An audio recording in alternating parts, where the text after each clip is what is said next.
Are you tired of watching your projects fall behind schedule due to delays that are out of your control? Do you feel like you're constantly putting out fires instead of focusing on what really matters? Well, get ready to take back control of your projects and become the delay crushing hero your team needs. In today's episode, we're going to reveal strategies to help you tackle project delays head on, even if it's not your fault. You mind if I share a story with you, family? I sitting there with my manager one day, and this is a while back, wow.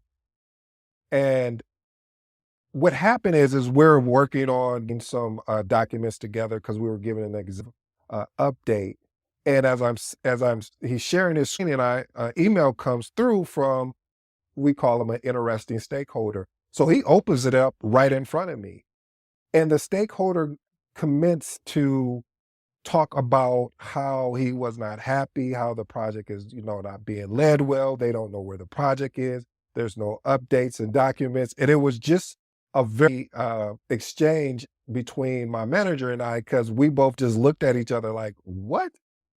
Because see, what that stakeholder didn't know was, first of all, the stakeholder wasn't coming to the meetings. The stakeholder wasn't reading the meeting recaps. The stakeholder wasn't even looking at the real-time dashboard that was set up. However, it was still my fault. And you see, family, a lot of times when we are project managers in this thing we call project management, the project manager is the coach, meaning that even though you can't go and play the game, you're still responsible for the outcome of the game. Oh, I like that. You see, the reason why I like that, family, is because of a lot of times we want to absorb ourselves from the responsibility and the accountability to say that, hey, we can control how, if this person was going to deliver on the thing that they said that they were going to deliver on. However, we do have something that can protect us, and the team and the whole is holding people accountable and documenting very well. So today's episode, we're going to navigate through some of these points, how we can get out of what I call the blame game of saying, well, hey, this is not my fault, but really actuality it is. This is why you're hired, to lead this team and get them across the finish line. If they're not doing what they're needing to do, you need to have the courage. Matter of fact, scratch that. You need to have the fortitude to have a discussion with either their managers, the managers' managers, because you have that type of authority, and you have to stop running from that type of authority and embrace it. So it doesn't come down to where a stakeholder, as I shared with you in the beginning of this, will be holding you accountable, even though you had no control over anything that was done, but you didn't follow the proper escalation path. So let's jump in here today. So point number one, you already know where I'm going to say. Documentation is always going to be create a detailed record of the delay, including the date it occurred, the parties involved. That's the key. The date, the people, as well as the impact. If you don't listen to anything else in today's episode, that right there is powerful. The reason why it's powerful, family, is because the simple fact that people, sometimes stakeholders, and we're all guilty of this, so I don't want to, we all, I'll just say we're all guilty of this, where we'll forget, oh man, yeah, I was at that meeting. So when you document the people that were there, when you document the date that occurred, when you document the impact to the project timeline, now you have really good documentation that is going to serve you well when you need to communicate to stakeholders. And I would use every method of communication. That's why a communication management plan is so important. Even a high level one-page document to say, hey, these are this is where this is going to be communicated. Like, for example, meeting recaps. All meeting recaps are going to be sent out 24 hours after the meeting. They're going to also be here.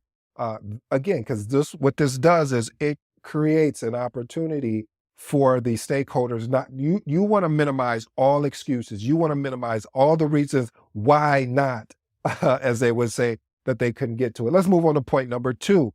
Point number two is identify the root cause. A lot of times we do a lot of surface level checking for problems. No, what is the root? What is the real reason? You have to investigate the real reason behind the delay to, was it the vendor's fault? Did the vendor come in and deliver what you needed too late? Was there unexpected technical issues? Was there a change in the client's requirements? When you take the time to understand the root cause, it will help you devise appropriate plan of action. Let's move on to point number 3. Communicate promptly. One of the I always see, and I understand the politics. I get it. I've been doing this for more than a decade. I get the politics. However, you have to know how to navigate around the politics to make sure your message is getting out. Because what you don't want to happen is you're being held, because you again, as I stated at the beginning, you are responsible for this project. And if you are responsible for this project, you want to make sure that the information is being communicated to your stakeholders, upper management, executives, etc. Because if you can't hold anyone accountable, then what's the point of even leading this project? So the more transparent you are about situations and providing a clear explanation of the cause and impact, I don't see anything stopping you from having success. Point number 4, assess the impact.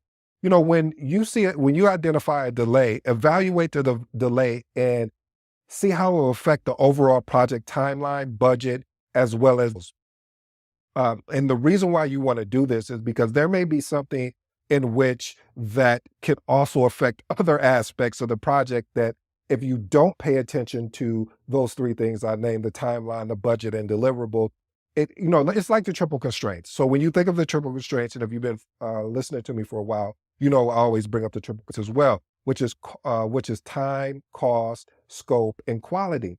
Anytime one of those are affected, time is going to have an impact on either cost or scope or the quality of the project. So that's why it's important, family, to look at those particular elements, items within the triple constraint. Let's move on to point number 5. Stop going at this alone. Collaborate with the team. I know you want to do it all by yourself. You want to look like the superhero.